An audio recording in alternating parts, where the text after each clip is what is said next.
What is up and is going on, guys? Simpsy here and welcome back to another episode of my FIFA 14 Liverpool career mode on the Xbox One. In today's episode we have the January transfer window, and man oh man do we have some negotiations to start off with.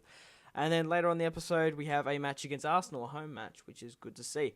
Now, funnily enough, the first clip I showed in this video was Antonio Griezmann is wanted by his former club, Real Sociedad. They want him back, and they're really keen to splash the cash. But I have no ambition of selling Antonio Griezmann, and especially to Real Sociedad. But guys, there is a big fucking shock coming up in this episode. And there's going to be a transfer. There's going to be a couple of big players coming in and out of the club. So it'll be very interesting to see how that goes, essentially. But guys, just to quickly recap the previous episode, we did win 2-0 over. Actually, no, we'll talk about that later. Daniel Sturridge here did get an offer from Paris Saint-Germain, and I was umming and ahhing whether or not to list a fee, because I do know PSG do have the funds, but 75 million I think is fair enough for Daniel Sturridge. I did ask for a ridiculous amount for Luis Suarez from Real Madrid. They want him for 94 million, and I don't want to part with Luis Suarez, but if they want him, they're gonna have to pay 110. PSG here, man. We could get nearly 160 million, nearly 200 million for both the strikers. PSG come back with 54 million. I was happily to decline that. I thought, yeah, just fuck it. I don't want them to have Daniel Sturridge. Antonio Griezmann could quite possibly go into PSG. I said 60 million. You can have the Frenchman. He can go back to his home. His home. Yeah, I was about to say his home club, but it's not. It's his home. Cameron here was sending out on loan. Daniel Sturridge is an 85 overall, 24 years of age. He's gone up to an 85 overall. That's incredible. Roma wants a piece of the action as well. And Real Madrid did want 95. And to be quite honest, I was umming and ahhing whether or not to accept that, because that is that's a fucking mental amount of money. But I kept to my word and said I don't really want to sell him 110 million. And look what this fucking cunt does. I feel that I've come to the end of my club yet. Fuck you. He wants to be transferred, essentially. So, now, after we've had all that negotiations, he's just going to leave the club anyway. So, I don't even know if I'm going to get the money. Now, Real Madrid come back and go, oh, we heard Luis Suarez doesn't want to come to your club. We'll give you 61. I was like, oh, for fuck's sake. So I was like, no, you can give me that original offer of 90. You offered me that originally. You can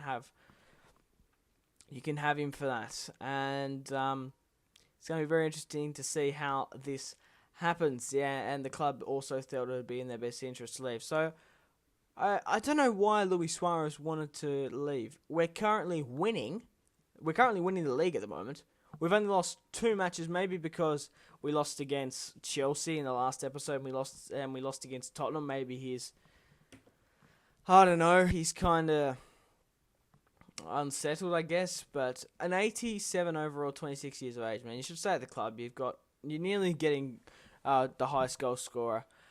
We did actually sell this other bloke. I'm not too sure, but Real Madrid have come back and said they'll accept the 94 million for him. So he's gone. Very sad to see that he's gone to Real Madrid. We did get allocated 80 million. I find that's absolutely bullshit that the board gets 14 million.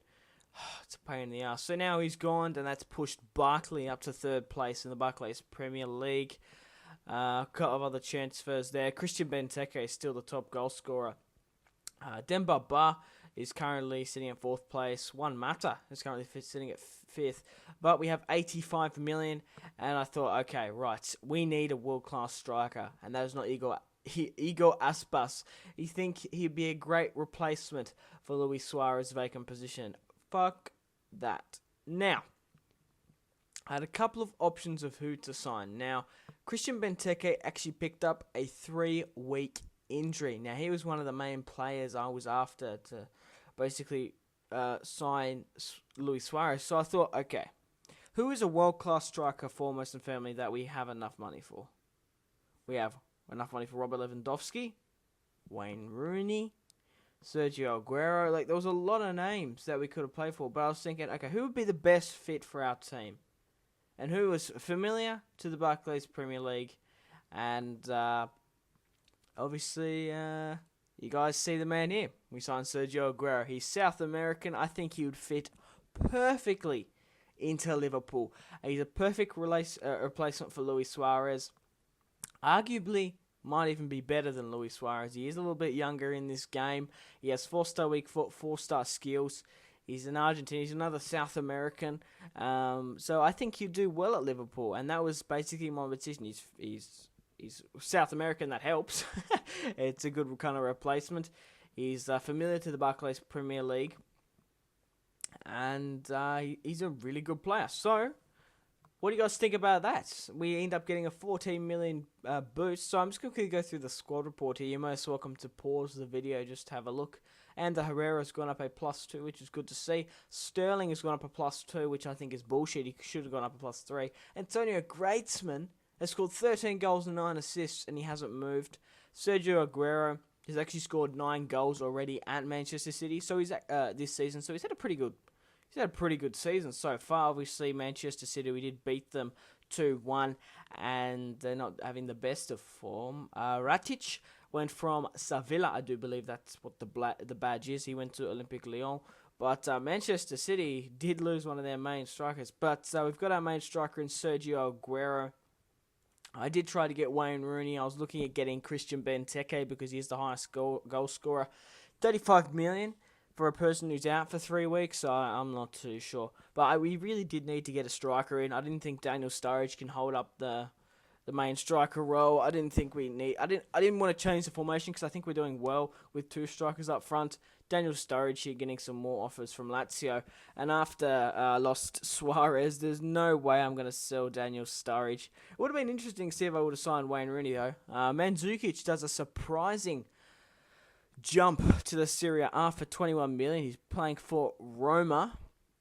Roma were interested to get in a striker. Obviously, I got a couple of offers from them from Daniel Sturridge, but they did sign Mandzukic, which I find very interesting. I thought Mandzukic would have come to the Premier League, to be quite honest, but in this career mode, we'll just have to see about that. Vertonghen, another surprising transfer. Vertonghen for 19 million has gone to Manchester United.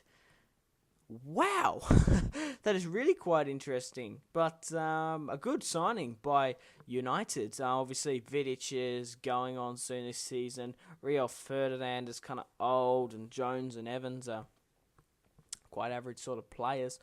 But we do have a simulation match against Leeds here. We end up winning 1-0. Steven Gerrard coming off the bench and scoring. And guys, I did mention at the start of the episode that we do have a match against Arsenal, and hopefully be able to test out our new Manchester City boy, Sergio Aguero. We're currently sitting at the top of the Barclays Premier League, which is good to see, to be quite honest.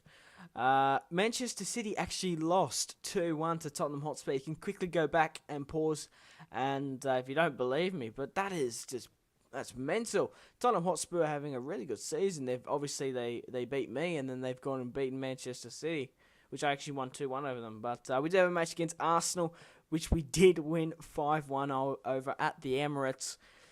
So it's going to be very, very fucking interesting to see how this develops. Chelsea's currently second, followed by Manchester United third.